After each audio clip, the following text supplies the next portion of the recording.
Assalamualaikum warahmatullahi wabarakatuh. Apa kabar saudaraku semuanya? Semoga sehat semuanya.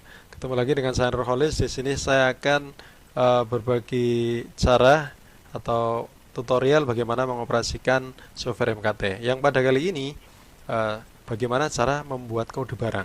Kalau di video yang lalu saya sudah menyampaikan bagaimana membuat kode departemen dan kelompoknya ya, karena dasar untuk membuat kode barang adalah kelompok ya, kelompok barang ya.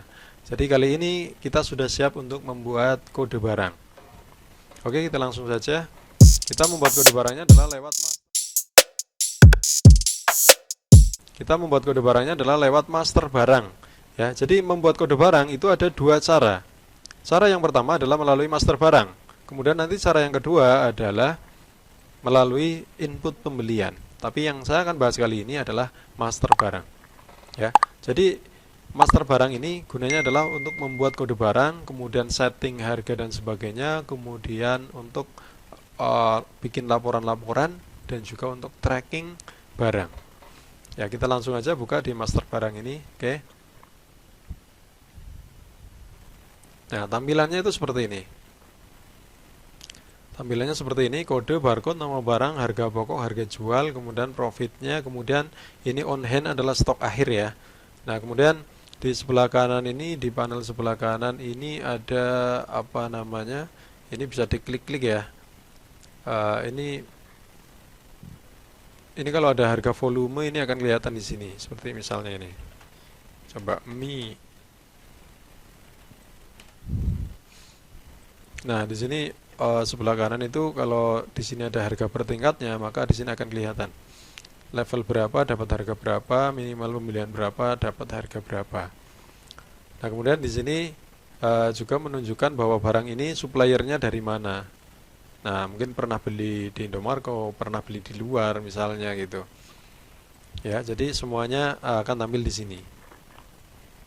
Nah, kemudian di sini ada stok minimal maksimal. Ini kalau diisi itu akan tampil stok minimal maksimal apa namanya barang ya.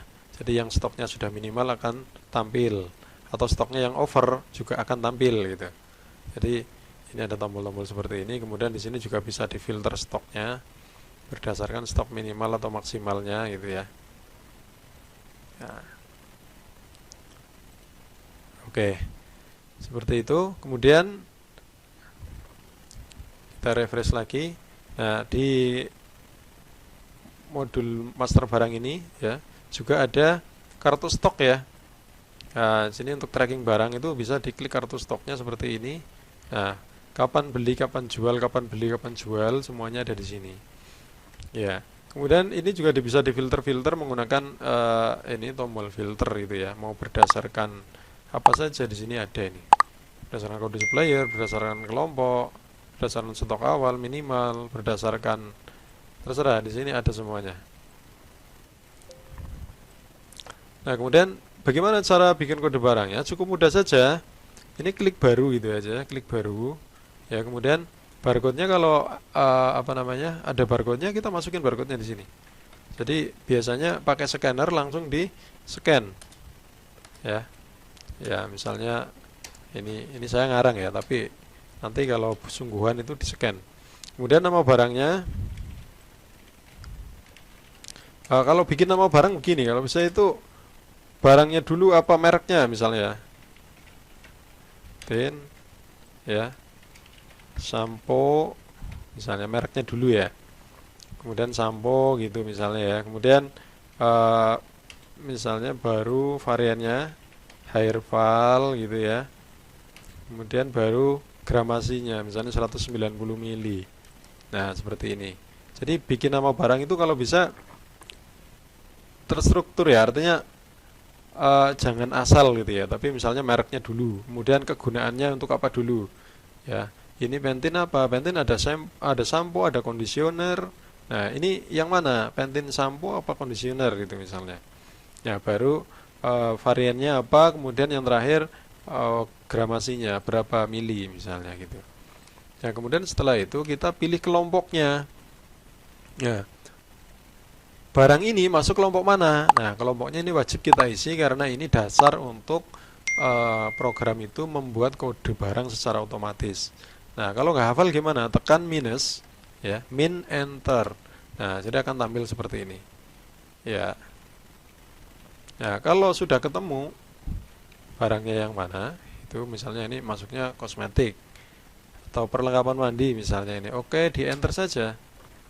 Ya, otomatis kode barang akan terbentuk. Ya, kelompoknya perlengkapan mandi. Kemudian satuannya adalah satuan terkecil untuk menyimpan stok, itu biasanya pieces ya. Ya, supplier kalau kita tahu bisa kita isi ya. Kalau nggak hafal juga min enter cari barangnya, cari kode suppliernya atau nama suppliernya. Tapi kalau ini nggak tahu kode suppliernya, itu tidak masalah. Karena ini otomatis akan terisi ketika kita sudah melakukan pembelian barang tersebut. Ya, jadi nggak usah diisi, tidak masalah itu. Kemudian di sini ada HPP, ya, HPP juga bisa kita isi, bisa tidak. Kalau kita sudah tahu nggak apa-apa kita isi saja, tapi kalau belum tahu, ya kita nunggu input pembelian saja otomatis akan terisi. Misalnya ini harganya 10.000, kita jual misalnya 13.000. Kemudian di sini ada harga grosir. Ini adalah grosir tergantung siapa yang beli. Jadi grosir itu ada dua. Grosir berdasarkan kuantiti dan grosir berdasarkan siapa yang beli. Nah, kalau grosir 1, 2, sampai 4 ini adalah grosir tergantung siapa yang beli. Kalau yang beli adalah si A, ya harusnya sudah punya kode customer sendiri ya. Si A punya kode customer. Nah, kemudian kita setting harga yang berlaku untuk si A adalah grosir 1, maka ketika si A beli barang ini otomatis dia akan mendapatkan harga grosir 1. Ya. Ini grosir tergantung siapa yang beli atau grosir khusus. Tapi kalau grosir yang berdasarkan kuantiti itu adanya di sini. Grosir berdasarkan kuantiti, beli banyak lebih murah. Jadi misalnya beli 3, ini harganya sudah turun.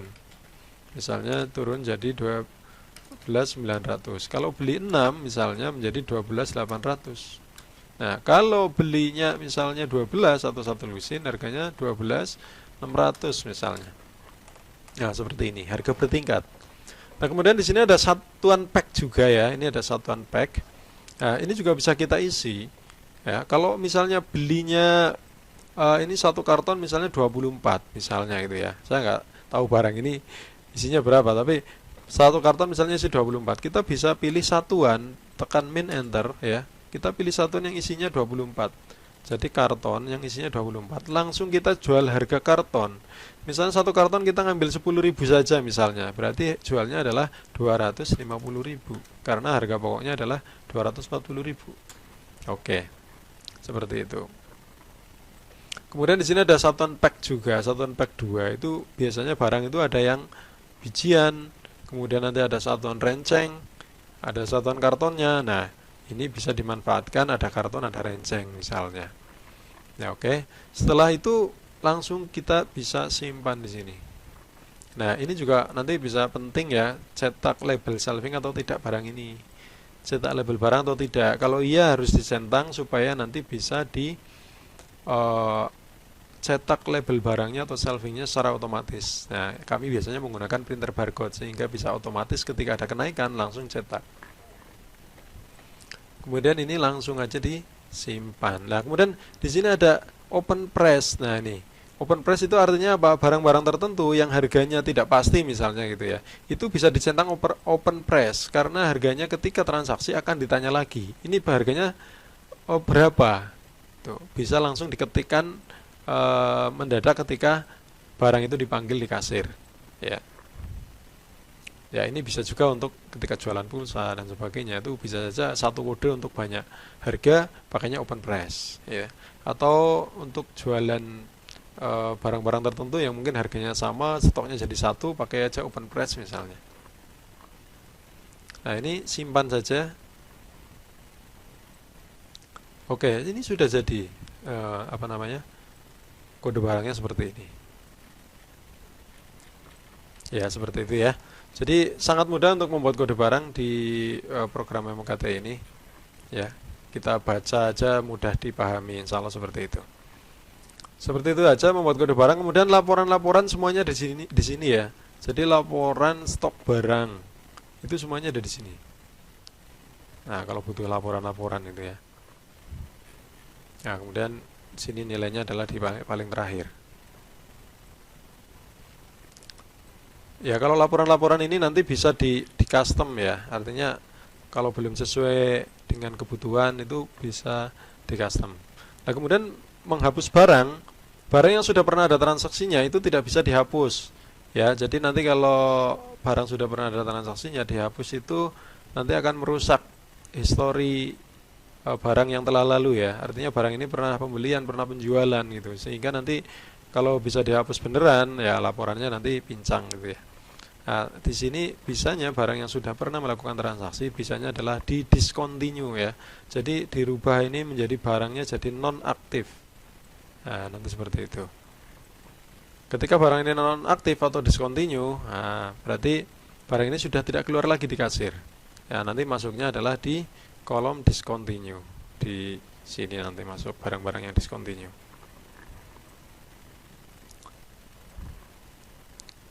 Ya, sepertinya seperti itu saja mengenai membuat kode barang dari master barang, ya. Nah, tapi ini sangat penting di master barang ini karena pengaturan harga di sini tadi itu sangat penting untuk membuat kita apa namanya bisa bersaing dengan toko-toko lain yang sejenis di sekitar kita. Jadi, pengaturan harga itu sangat penting. Terima kasih. Assalamualaikum warahmatullahi wabarakatuh.